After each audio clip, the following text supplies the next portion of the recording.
ذرا کو اب سچ مچ مانور کی ضد پریشان کر رہی تھی۔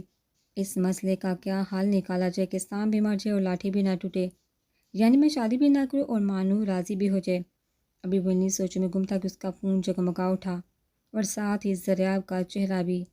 جی جناب فرمائیے، بلکہ حکم کرے، ہم پوری قوم کے خادم ہیں، مگر آپ کے خاص طور پر سردار ذریاب علی خان، یہ میں ہوں حنین ملک، تیری پیڑھی نہیں جو یوں شہر تبکا رہا ہے۔ اسی طرح بات کر جیسے کرتا تھا کہ مجھے کوئی خوش فہمی کا شکار نہ ہو۔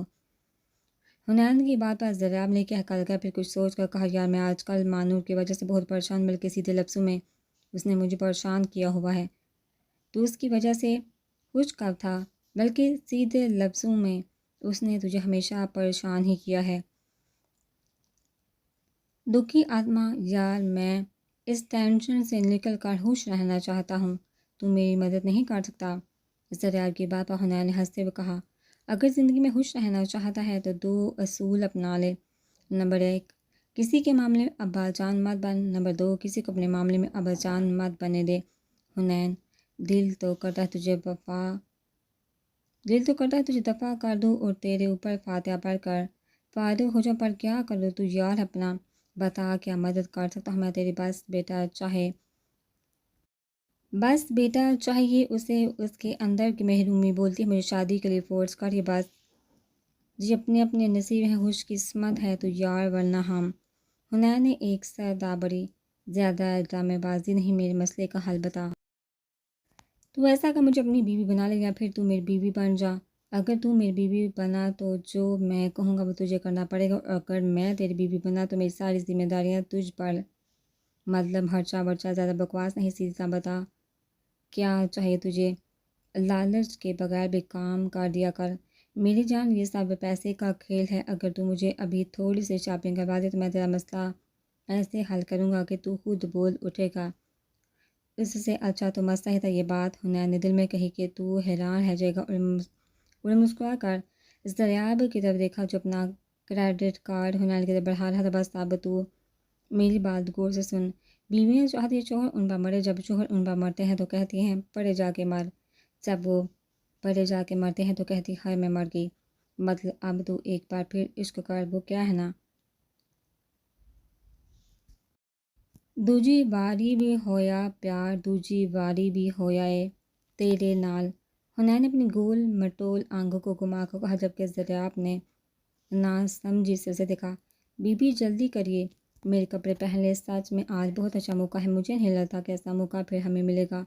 نور نکرانی کی بیٹی نے زرتاشے کو کہا، وہ ہاتھ میں پکڑے ہوئے کپڑے اس کی طرف بڑھائے۔ نور، تم میری وجہ سے اتنا خطرہ مول مت لو، مجھے کہیں نہیں جانا۔ حد کرتی ہیں آپ۔ نور نے افسوس سے زرتاشے کو دیکھا، میں یہاں سے نکل کر کہاں جاؤں گی، کس کے پاس پناہ لوں گی؟ اگر میرا کوئی ہوتا تو میں بابا کے چہلنے والے دن ہی یہاں سے چلی جاتی۔ زرتاشے نے آنسو صاف کرتے ہوئے جواب دیا، بی یتیم خانے چلی جانا یہاں سے تو اچھا ہوگا۔ نور کی اصرار پر نہ چاہتے ہوئے بھی زرتاشے اس کے کپڑے پہن کر تیار ہوگی۔ بی بی اپنے ضروری کاغذات رکھ لیں اور یہ پیسے بھی۔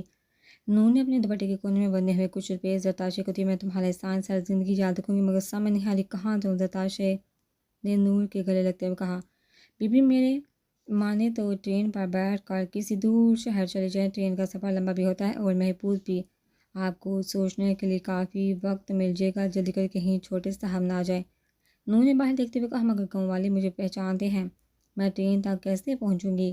زرتاشے کی پریشانی پر نور نے تسلی دیتے ہوئے کہا، اس کا بندوبست میں نے کر لیا ہے، گاؤں میں دوسرے شہر کی بارات آئی ہوئی ہے، میں آپ کو باراتیوں کی بس میں سوار کر دیتی ہوں، بس وہاں سے آگے آپ بہت سنبھال لینا، کسی محفوظ مقام پر پہنچ کر مجھے اطلاع دے دینا، ٹھیک ہے؟ مگر تم میرا دوسرا کام بھی یاد سے کر دینا۔ زرتاشے نے دوبارہ گلے لگتے ہوئے کہا۔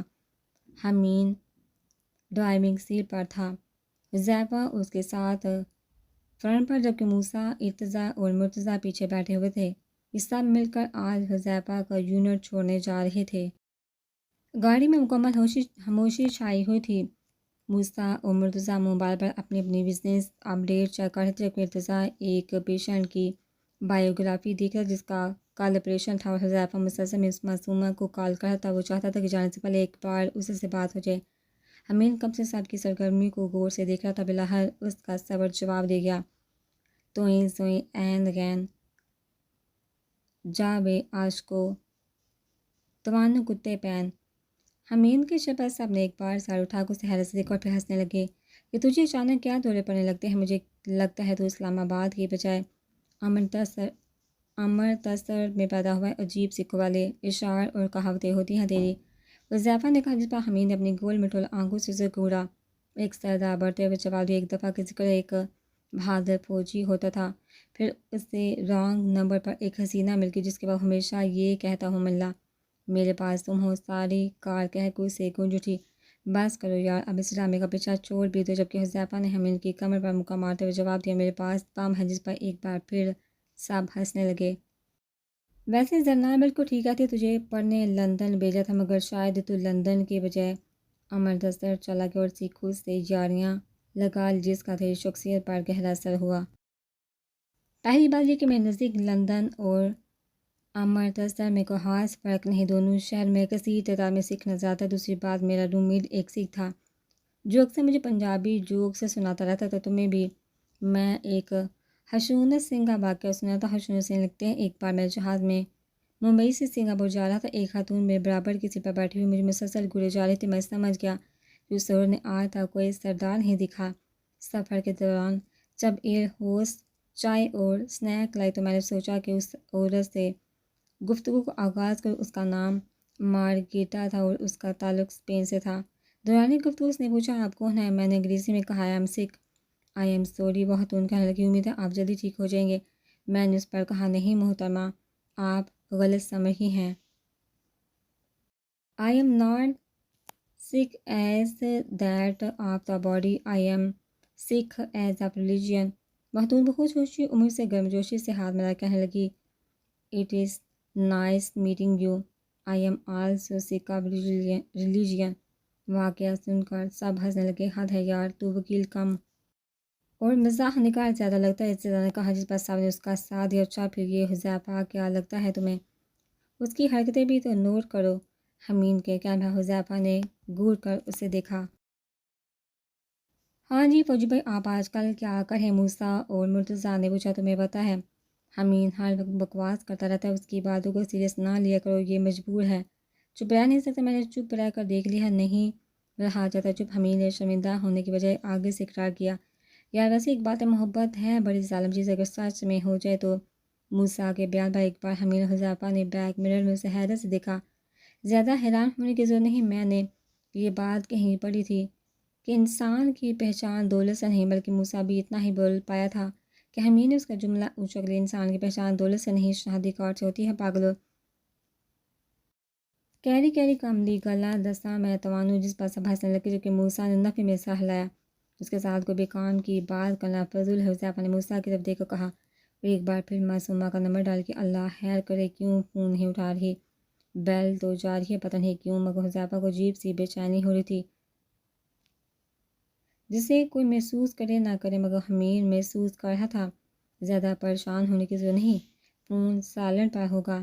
حمید نے آہستہ آواز میں حذیفہ کو تسلی دی۔ چلیے جی کیپٹن سعید، حذیفہ بخاری آپ کا سسرال آ گیا، رخصت ہونے کی تیاری کرے۔ یونٹ کے سامنے گاڑی روکتے ہوئے حمید نے نیچے اترنے کا اشارہ کیا، جس پر سب نیچے اتر گئے اور باری باری حذیفہ کو گلے لگا کر خدا حافظ کہا۔ اپنا خیال رکھنا اور شہید ہونے کے بارے میں سوچنا بھی مت، کیونکہ ہم نے ابھی بہت سارے دن ساتھ گزارنے ہیں۔ موسیٰ نے پیار سے کہتے ہوئے حذیفہ کو خود سے الگ کیا اور کمر تھپکی۔ شہید محبت، نہ کافر نہ غازی۔ حمید نے مکہ بنا کر حذیفہ کے مکے پر ہاتھ ملاتے ہوئے مسکرا کر کہا، میں تیرا کام کرنے کی کوشش کروں گا۔ پھر سب گاڑی میں بیٹھ گئے۔ حذیفہ نے انہیں ہاتھ ملا کر خدا حافظ کہا، مگر ان پانچوں میں سے کوئی بھی آنے والے وقت سے باخبر نہیں تھا۔ اگر ہوتا تو وقت کو روک لیتا، کیونکہ شاید آج کے بعد وہ کبھی اس طرح اکٹھے نہیں ہو سکیں گے۔ زندگی انتہائی شفاف اور خوفناک حد تک ظالم ہے، یہ آپ کو وہ دن بھی دکھاتی ہے جس کا آپ نے کبھی تصور بھی نہیں کیا ہوتا۔ زندگی ہر وقت آپ کو ماں کی گود میں لوری نہیں دیتی، بلکہ کبھی کبھی یہ آپ کو زمین پر یوں پٹکتی ہے، آپ چیخنے کے بھی قابل نہیں رہتے۔ ہنسنا تو بہت دور کی بات ہے، ان پانچوں کے ساتھ بھی کچھ ایسا ہونے والا تھا۔ ضریاب کافی دیر سے حنین کی بتائی ہوئی ترکیب پر عمل کرنے کا سوچا تھا، مگر وہ مانور کو دکھ نہیں دینا چاہتا تھا۔ اسے آج بھی مانور سے اتنی محبت تھی جتنی 25 سال پہلے، وہ آج بھی اس کے لیے اتنی ہی حسین تھی جتنی 25 سال پہلے تھی۔ چائے مانور کی سرد آواز نے اسے سوچوں سے نکالا۔ اس سے پہلے کہ مانور چائے کا کپ رکھ کر پلٹتی، ضریاب نے اس کا ہاتھ پکڑ کر اپنے ساتھ صوفے پر بٹھا لیا۔ بیٹھا، مجھے تم سے ایک بات کرنی ہے۔ ضریاب دل میں حنین سے مخاطب ہوا، یار مروا نہ دینا، تیرے مشورے بھی تیرے طرح عجیب ہوتے ہیں، ہاں کہو۔ مانور نے رخ موڑتے ہوئے پوچھا، جس کا مطلب تھا وہ ضریاب سے ناراض ہے۔ میں نے بہت سوچا اور اس نتیجے پر پہنچا کہ مجھے تمہاری بات مان لینی چاہیے۔ میں دوسری شادی کے لیے تیار ہوں۔ ضریاب کی بات پر مانور پوری طرح اس کی طرف گھوم گئی۔ کیا تم دوسری شادی کرو گے؟ انداز اور لہجے سے بے یقینی آیا تو تم خود ہی تو کہتی ہو۔ ضریاب کو تیر نشانے پہ لگتا ہوا نظر آیا، نہیں، میرا مطلب سچ کہہ رہی ہو؟ اب کی بار مانور نے اپنے لہجے کو نارمل کیا، ہاں بالکل سچ، اور میں نے ایک لڑکی بھی پسند کر لی ہے، پر ایک مسئلہ ہے۔ ضریاب نے مانور کے تاثرات نوٹ کرتے ہوئے پرسوچ انداز میں کہا، کیا یک لفظی جواب آیا، وہ تمہاری اور زرناب ساتھ رہنا نہیں چاہتی؟ زرناب کو تو خیر میں ہاسٹل میں شفٹ کر دوں گا، مگر تم؟ ضریاب نے سوچنے کی ایکٹنگ کی، تم ایسا کرنا گاؤں چلی جانا، ہاں یہ ٹھیک رہے گا۔ ضریاب نے دیکھا کہ مانور کے چہرہ کافی شکنی نمودار ہے، جو اس بات کا ثبوت ہے کہ اسے ضریاب کا مشورہ پسند نہیں ہے۔ کون ہے وہ لڑکی؟ ضریاب نے وجہ سے کہتے ہوئے صوفے سے ٹیک لگا لی، دفعہ کر اسے، اور کوئی اور دیکھو، مانور کہتے ہوئے اٹھنے لگی۔ جب ضریاب کی بات نے اسے چونکا دیا، مجھے وہ بہت اچھی لگتی ہے، مطلب وہ مجھے پسند آ گئی، یعنی ہم دونوں ایک دوسرے کو پسند کرنے لگے؟ شاید نہیں، بلکہ کہ مجھے دوسری بار محبت ہو گئی ہے۔ رامین کافی دن ہو گئے تھے ارتضیٰ کو تنگ کیے ہوئے، اس لیے وہ آج ہبا ساتھ حالہ کے گھر آئی تھی۔ پھپھو کیسے؟ ہبا نے گلے لگتے ہوئے پوچھا، جبکہ رامین کو خالہ نے خود ہی گلے لگا لیا جسے دیکھا ہبا نے کہا، ویسے انکل حنین کے بچوں کو ہر کسی سے محبت وراثت میں ملی ہے، تم جیلس تھوڑی؟ اور رامین نے آنکھ دبا کر کہا، جس سے ہبا مزید چڑ گئی۔ بیٹھو، آتے ہی کیا لڑنا شروع کر دیا؟ خالہ نے ہنستے ہوئے دونوں کو صوفے پر بیٹھنے کا اشارہ کیا، آتی رہا کرو، تم دونوں سے ہی میرے گھر میں رونق ہے، بیٹیوں کے بغیر گھر بالکل خالی ہوتا ہے۔ یہ تو آپ زیادتی کر رہی ہیں۔ ارتضیٰ جو کلینک جانے کے لیے سیڑھیوں سے اترتا ہوا لیدر کی جیکٹ پہن رہا تھا، حالانکہ بات سنتے ہی کہنے لگا، جبکہ نظریں رامین پر تھی، آؤ پٹاہے، کیسی؟ بہت دنوں بعد چکر لگایا ہے؟ ارتضیٰ نے رامین کے سامنے صوفے پر بیٹھتے ہوئے پوچھا، جبکہ ہبا خالہ ساتھ کی چمڑی کہتے ہوئے چلی گئی کہ میں اب لوگوں کی فضول گفتگو سننے کے موڈ میں نہیں ہوں۔ رامین کو موقع اچھا لگا، کچھ سوچ کر اس نے کہا، اگر میں کہوں کہ مجھے تم سے شادی نہیں کرنی تو؟ رامین کے کہنے پر اسے حیرت ہوئی، پر یہ سوچ کر کہ شاید ماما نے کوئی ایسی بات آنٹی نرمی سے کی ہو، مطمئن ہو گیا۔ تو آپ کہہ لیں، میں جانتا ہوں آپ کچھ بھی کہہ سکتی ہیں، کچھ بھی، اس نے مسکرا کر کہا، تو وہ رامین کو پہلی بار زہر لگا، ایسی بات تو نہیں ہے۔ رامین کو اس کا یوں کہنا برا لگا تھا، ایسی ہی بات ہے، کیونکہ مجھے خبر ہے محبت کسی لحاظ کسی صورت ہر بار میرے ہی آڑے آتی ہے، آپ تو ہمیشہ سے ہر لحاظ سے آزاد ہیں۔ اور پھر مسکرائے اسے اسی کے انداز میں جواب دینے لگا، اس لیے آپ کہیے جو آپ کہنا چاہتی ہیں۔ وہ اپنی بات جاری رکھتے ہوئے کہا، میں تم سے شادی نہیں کرنا چاہتی۔ بلاخر رامین نے اسے مزید چڑھایا، اچھا مگر ایسا ہے کہ میں آپ سے ہی شادی کرنا چاہتا ہوں، اس نے رسانی سے کہا، مگر میں نہیں چاہتی۔ رامین کے ساتھی سے کہہ رہا اس نے پل بھر کو دیکھا، یہ میرا درد سر نہیں، شادی تو بہرحال آپ کی مجھ سے ہی ہوگی، آپ چاہیں یا نہ چاہیں۔ رو کے ہنس کے لڑ کے جھگڑ کے آپ کو رہنا میرے ساتھ، یہ سادہ لہجے میں کہتا وہ رامین کے دل کو مطمئن کر گیا، مگر پھر بھی تم میرے ساتھ بہر زبردستی نہیں کر سکتے۔ وہ ہنسنے لگا، آپ میری نرمی کا ہر بار ناجائز فائدہ اٹھاتی ہیں، اٹھانا بھی چاہیے، آپ پر جچتا، مگر جو آپ مجھ سے کہہ رہی ہیں اسے مان لینا دراصل مجھ پر نہیں جچتا، تو اگر مجھے زبردستی کرنی پڑے تو میں وہ بھی کروں گا، کیونکہ میں آپ کو کھولنا افورڈ نہیں کر سکتا، آپ کی خوشی کے لیے بھی نہیں۔ رامین کا دل چاہا وہ بولتا ہی جائے، مگر وہ چپ ہو گیا۔ تم ایک انتہائی ڈھیٹ انسان ہو، ایسے کہنے پر وہ مسکرا کر کہنے لگا، ہاں بس آپ سے تھوڑا سا ہی زیادہ ہوں۔ اس کے بائیں گال پہ پڑتا ڈبہ رامین کو بہت اچھا لگا، میں صرف مذاق کر رہی تھی۔ گفتگو سیریس ہونے لگی تھی تو رامین نے سائڈ بدلی، کہیں حالہ یا ہبا نہ آ جائے۔ ہاں جانتا ہوں یہ مذاق نہ ہوتا تو آپ دوبارہ کبھی کچھ بولنے کے قابل نہیں رہتی۔ کیا مطلب ہے تمہارا؟ مطلب صاف ہے، اگر یہ سچ ہوتا تو میں آپ کی گدی سے آپ کی زبان کھینچ لیتا اور آپ پھر دوبارہ کچھ بولنے کے قابل نہیں رہتی۔ تم اتنے بدتمیز کبھی نہیں تھے، آپ بھی اتنی بدلحاظ کبھی نہیں تھی۔ تم مجھے زہر لگتے ہو، اور آپ تو جیسے مجھے بہت شہر لگتی ہے نا۔ ارتضیٰ نے اس کا مذاق اڑایا۔ اگر اتنی بری لگتی ہو تو پیچھا کیوں نہیں چھوڑ دیتے میرا؟ پیچھا چھوڑنے کے لیے تو نہیں کیا جاتا۔ تم بہت ہی تو، پر آپ سے کہا مجھے تم سے ذرا بھی محبت نہیں، مجھے آپ سے ذرا بھی نفرت نہیں۔ تم مجھے بالکل اچھے نہیں لگتے، آپ مجھے بالکل بری نہیں لگتی، بدتمیزی کرتے وقت بھی نہیں۔ کیا تم واقعی میری زبان کھینچ لیتے؟ ہاں میں جانتی ہوں تم ایسا نہیں کر سکتے۔ آپ نہیں جانتی کیونکہ میں ایسا کر سکتا ہوں۔ اگر مجھ سے دور جانے کی بات کریں گے تو میں ایسا ہی کروں گا، اور میں بنا بتائے چلی گئی تو دنیا گول ہے بی بی۔ آنا آپ نے میرے پاس ہے، تم مجھ سے واقعی محبت کرتے ہو۔ آپ کو برداشت کرتا ہوں، یہ میری محبت کا منہ بولتا ثبوت ہے۔ تم انتہائی بیہودہ آدمی ہو۔ ہاں تھوڑا سا تو ہوں۔ اچھا سنا، تم نے مجھ سے پوچھا ہی نہیں میں تم سے شادی کروں گی یا نہیں۔ کرنی تو ہے نا، پوچھنے کا فائدہ۔ اچھا پوچھو نا، مادام کہ آپ ہمیں اپنے مجازی خدا ہونے کا شرف بخشیں گی۔ کیا مجھ سے شادی کریں گی؟ ہاں کروں گی، مگر ایک شرط پر۔ رامی نے گلابی ہوتے ہوئے مسکرا کر کہا۔ تو ارتضیٰ اسے گھورنے لگا۔ کیسی شرط؟ تم نے جو مجھ سے آج اتنی بدتمیزی کی اس کے لیے مجھے سوری کہو۔ میں نے بدتمیزی کی ہے یا آپ سوری کہوں؟ ادا دکھائی، وہ نثار ہوا۔ سوری اب اٹھک بیٹھک کرو۔ رامی نے ہنس کر، جس پر ارتضیٰ کا حیرت سے منہ کھل گیا۔ یار سوری کہا تو ہے۔ اس نے التجا کی، اٹھک بیٹھک کرو۔ رامین نے دوبارہ کہا اور وہ حقیقتاً مان گیا۔ رامین کے بلند ہوتے کہہ کے شاید اس سے پہلی بار برے لگے تھے، کیونکہ ہی بار حالات رامین کے کہہ کے سن کر لوچ میں آ گئی تھی۔ یہ کیا ہو رہا ہے؟ آپ بھوری تو کہتی ہیں، اس کے آنے سے اس گھر میں رونق آتی ہے۔ بس وہی لگی ہوئی ہے۔ اس لمحے اس شخص کو رامین نے اپنے رب سے جنت تک کے لیے مانگ لیا۔ موسیٰ کو آج آفس سے نکلتے کافی دیر ہو گئی تھی۔ بارش بھی پورے زور و شور سے جاری تھی اور ٹریفک بلاک۔ ماما پریشان ہو رہی ہوں گی۔ اس خیال کے آتے ہی موسیٰ نے رامین کو کال کی۔ ماما ٹریفک بلاک ہے، میں ہائی وے کی طرف سے آؤں گا، کچھ ٹائم لگے گا، مگر آپ پلیز پریشان مت ہونا۔ سلام کرنے کے بعد موسیٰ نے کہا اپنا خیال رکھنا، گاڑی آہستہ چلانا اور پوری کوشش کرنا گھر جلدی آنے کی۔ ابھی تک حنین اور حمید بھی نہیں آئے۔ حنین شاید ذرا طرف گیا ہے، گپے مارتے ہوئے اسے وقت کا کہاں احساس ہوتا ہے۔ مجھے اتنی پریشانی ہو رہی ہے، وہ تو شکر ہے تمہاری دادی ابھی جاگ رہی ہیں، ورنہ میرا تو تنہائی میں بہت دل گھبراتا ہے۔ نرمین نے سلام کا جواب دیتے ہوئے کہا۔ ماما بے فکر ہو جائے، بس زیادہ سے زیادہ 1 گھنٹہ لگے گا۔ اور میں آپ کے پاس یہ بتائیے آج کھانے میں کیا ہے؟ تمہاری پسند کا ساگ بنا ہے، جب تم آؤ گے تو ہم دونوں ماں بیٹا ساگ ساتھ مکئی کی روٹی کھائیں گے۔ حنین اور حمید کو پسند ہے تمہاری دادی ساتھ رامین نے رات کا کھانا کھا لیا، بس مجھے تمہارا انتظار ہے۔ نرمین کے لہجے میں موسیٰ کی محبت ٹپک رہی تھی۔ واہ، پھر تو آج بہت مزہ آئے گا۔ بات کرتے ہوئے موسیٰ کی نظر میٹر پر پڑی جو لو فیول کا اشارہ دے رہا تھا۔ اچھا ماما میں پھر بات کرتا ہوں۔ موسیٰ نے جلدی سے کال بند کی اور ادھر ادھر دیکھنے لگا۔ پتہ نہیں اب پیٹرول پمپ کتنی دور ہے، رات بھی اور بارش بھی جناب۔ موسیٰ پھنس گیا۔ خود کلامی کرتے ہوئے اس نے ایک بار پھر سڑک کنارے لگے بورڈ دیکھے۔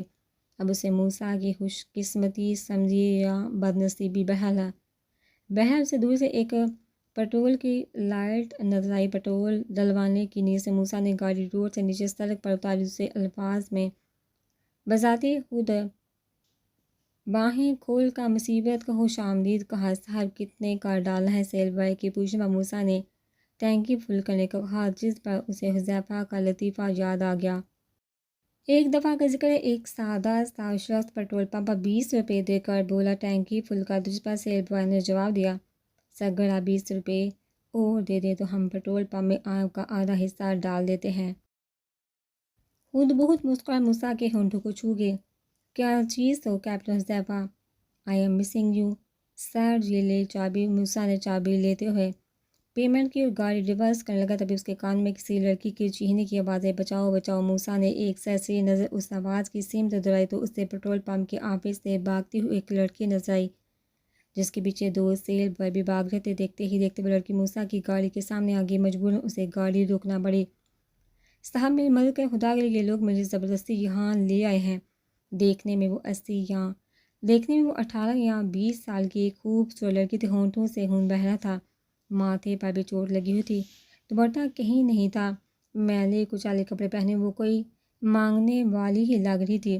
موسیٰ نے سر سے پاؤں تک اسے ایک نظر دیکھا، اس سے پہلے بھی کچھ کہتا جب جس سیل بوائے نے موسیٰ کی گاڑی میں پٹرول ڈالا تھا بول پڑا، سامی ہمارے دوست کی بہن ہے، آج ہی گاؤں سے آئی ہے، اس کا ذہنی توازن ٹھیک نہیں، حال آئے گے کہ آگے اسی طرح کر دی ہے، آپ جی کہ بیمار ہے بیچاری۔ اتنی دیر میں وہ دونوں سیل بوائے بھی پہنچ گئے جو اس لڑکی کو پکڑنے کے لیے بھاگے تھے۔ یہ جھوٹ بول ہے، خدا کے لیے صاحب مجھے بچا لیں، ان لوگوں سے خون اس کے ہونٹوں سے ہوتا ہوا اس کے کپڑے گندے کر رہا تھا۔ وہ بارش میں مکمل بھیگ چکی تھی اور سردی کی وجہ سے کانپ بھی رہی تھی، جبکہ وہ دونوں سیل بوائے اسے دوبارہ گھسیٹنے لگے۔ پیٹرول پمپ پر اس کی سڑک اس وقت بالکل ویران تھی۔ موسیٰ نے ایک نظر اس لڑکی پر ماری جو مسلسل اسے ہی دیکھ کر فریاد کر رہی تھی۔ موسیٰ نے گاڑی سٹارٹ کر دی، مگر اس سے پہلے کہ وہ پیٹرول پمپ کی حدود سے نکلے اس کے کانوں میں لڑکی کا آخری جملہ پڑا، صاحب آپ کو اپنی ماں کا واسطہ میری مدد کرے۔ موسیٰ اس قسم کے پھلوں میں نہیں پڑتا تھا، اور وہ بھی لڑکی کی موسیٰ نے نہ چاہتے ہوئے آخری نظر اس پر ماری جسے سیل بوائے بری طرح گھسیٹ کر لے جا رہے تھے، اور وہ بچاؤ کے لحاظ پر ماری تھی۔ یہ تو اس ملک کا حال ہے، جدھر دیکھو یہی ہو رہا ہے۔ موسیٰ نے جرجری لیتے ہوئے تیزی سے گاڑی روڈ کی طرف ڈال دی۔